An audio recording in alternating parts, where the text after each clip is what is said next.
Bonjour et bienvenue sur l'ABC de mon patrimoine, le podcast de la planification patrimoniale et successorale. Je suis Maya Emma, ton hôte pour quelques minutes et ton copilote dans l'organisation de tes avoirs. Juriste, fiscaliste et planificateur patrimonial multidisciplinaire, je t'aide à naviguer dans les eaux troubles des questions de patrimoine, de finances, d'investissement et de succession. Tu souhaites nourrir ta réflexion globale, modeler ta vision financière et patrimoniale et te projeter dans l'avenir de façon plus cohérente et sereine, alors tu es au bon endroit. Car tout commence par une idée, mais rien ne s'accomplit sans plan.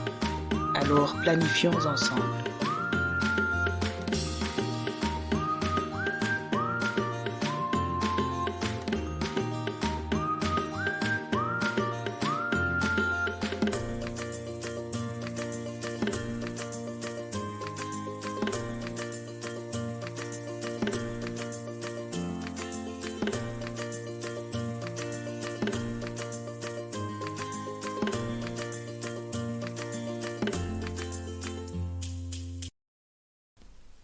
L'histoire que tu vas entendre est un cas réel issu de ma pratique professionnelle. Les prénoms et les lieux ont toutefois été modifiés et les circonstances rendues suffisamment imprécises et impersonnelles afin de protéger l'anonymat des concernés et maintenir le secret professionnel. Tous les événements décrits se sont réellement produits, bien qu'à l'occasion, l'auteur que je suis a pris certaines libertés parce que cela ressort de son droit à la création et à la libre imagination productive. C'est l'histoire de Soline, une dame d'une quarantaine d'années, active dans le secteur médical. Soline est une personne pétillante et dynamique qui aime aider les autres. Elle est très engagée dans les milieux associatifs. Elle est également membre de plusieurs tontines, ce qui lui a permis de financer de beaux voyages à travers le monde. Suivant l'exemple de son ami Pascal, elle a investi un peu d'argent dans une entreprise de publicité en ligne afin d'avoir un revenu complémentaire.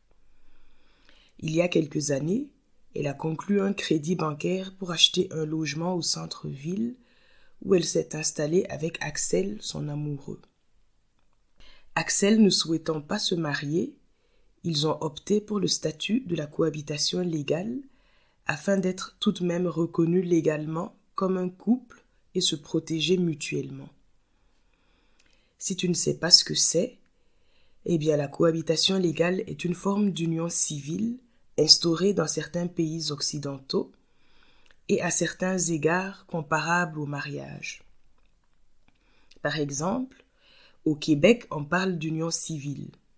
En France, on parle du PACS, le pacte civil de solidarité. Au Luxembourg, c'est la déclaration de partenariat. En Allemagne, c'est le Lebenspartnerschaftsgesetz. Et aux Pays-Bas, on parle du Geregisterd Partnerschap. La vie du couple était plutôt paisible, organisée et agréable. À part le sujet épineux des enfants, qui revenaient de temps en temps sur le tapis, tout se passait bien. Soline était heureuse. Elle avait de beaux projets. Elle avait même commencé à se lancer dans la revente des produits cosmétiques pas chers auprès de ses amis et aux amis d'amis. Son crédit hypothécaire était à moitié remboursé lorsqu'Axel a été frappé par un cancer découvert tardivement. En vue de l'assister et de lui prodiguer des soins, Soline a pris un congé pour assistance médicale. Cette situation a eu un impact considérable sur les revenus du ménage. Et le malheur n'arrivant pas seul, voici que le Covid-19 et les mesures successives de confinement sont venus s'y ajouter. Après de longs mois de traitement, la maladie a finalement eu raison d'Axel. Commence alors la longue descente aux enfers de Soline. Comme si le chagrin de la perte d'un être cher n'était pas suffisant, les difficultés vont pleuvoir jour après jour. C'est dans un état second qu'elle a dû s'occuper des obsèques, avec de l'argent qu'elle n'avait pas. Elle n'a pas eu le temps de souffler qu'elle dut se charger des déclarations successorales et des différentes obligations administratives auxquelles elle ne comprenait rien. C'est comme cela qu'elle découvre qu'elle ne peut hériter d'Axel, car il n'avait rien mis en place pour le permettre.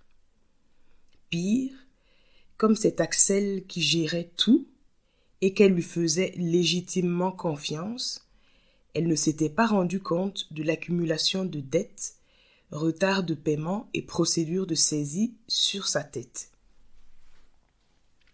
En effet, Axel ne payait pas régulièrement les frais qui lui incombaient. Ainsi, entre autres, les charges de la copropriété n'ont plus été payées depuis des années, de même que les impôts et certaines assurances. 1 an avant la maladie, Axel a décidé de renouveler les meubles du salon et des 2 chambres pour tout remettre au goût du jour. Le crédit de cet achat a été souscrit au seul nom de Soline, qui avait certaines facilités avec sa banque. Or, il y avait déjà le crédit pour rénovation qui était en cours. Chaque jour, arrive du courrier venant de banques, d'hôpitaux, d'abonnements divers, d'huissiers, du fisc, etc., portant mise en demeure, commandement de payer, rappel de paiement et autres.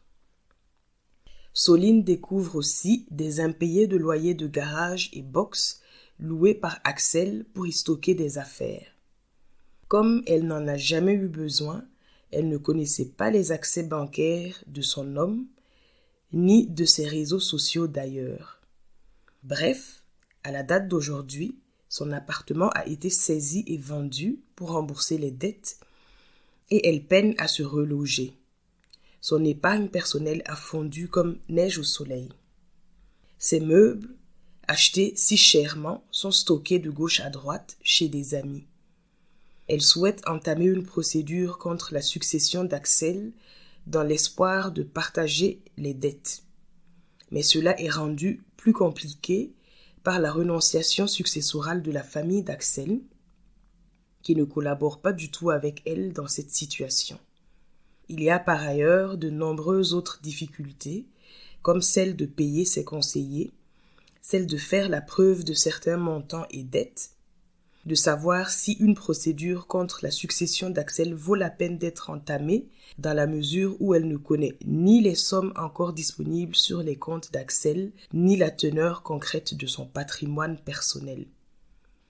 Et le fisc ne la lâche pas à cause du mécanisme de la responsabilité solidaire des dettes fiscales. Soline, ça pourrait être toi. Oui, toi. Cette situation peut en effet arriver à n'importe qui. Jeune, moins jeune, vieux, homme, femme, marié ou non. Toutefois, avec quelques précautions et mesures, parfois simples d'ailleurs, il est possible d'éviter d'en arriver à cette extrémité. Se faire conseiller par un professionnel compétent n'est pas un luxe et il est toujours temps de solliciter de l'aide. S'instruire ou s'informer sur sa situation personnelle n'est jamais perdu. Et un bilan patrimonial global est l'outil par excellence pour cela. Cela amène à se demander quel est le bon moment pour commencer à planifier son patrimoine et sa succession. Pour la réponse, rendez-vous à l'épisode suivant.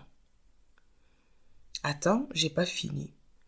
J'en profite pour t'informer que désormais, pour ton plus grand plaisir, tu peux suivre ton podcast préféré, l'ABC de mon patrimoine, sur YouTube, Apple Podcast, iTunes, Spotify, Deezer, TuneIn, Podcast Addict et AudioMeans. C'est plus facile si tu télécharges gratuitement l'une de ces applis sur ton téléphone ou ton ordinateur. De cette manière, Tu es automatiquement notifié de chaque nouvel épisode et tu peux me mettre des étoiles et des commentaires pour me motiver. Maintenant, je te dis à bientôt.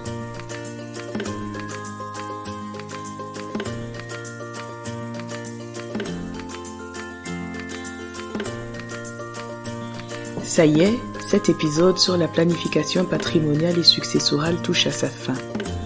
Je te remercie pour la qualité de ton écoute, pour ce temps privilégié que nous passons ensemble et pour l'intérêt que tu portes à ce podcast. Des questions ou des suggestions, mes réseaux sociaux te sont grands ouverts. Besoin d'un conseil plus spécifique? Dans ce cas, n'hésite pas à prendre contact personnellement avec moi. Je t'invite aussi à me donner du courage et de la force en laissant 5 étoiles à l'ABC de mon patrimoine, en mettant des commentaires bienveillants et en recommandant ce podcast autour de toi pour le faire connaître. Convaincu que tu vas tirer du beau fruit de ce podcast, comme des idées, des outils ou des informations primordiales pour ton présent et ton futur, je t'invite à ne pas attendre pour mettre en place un plan d'action et entamer sa réalisation. Car, en matière de patrimoine, mieux vaut 20 ans trop tôt qu'1 heure trop tard.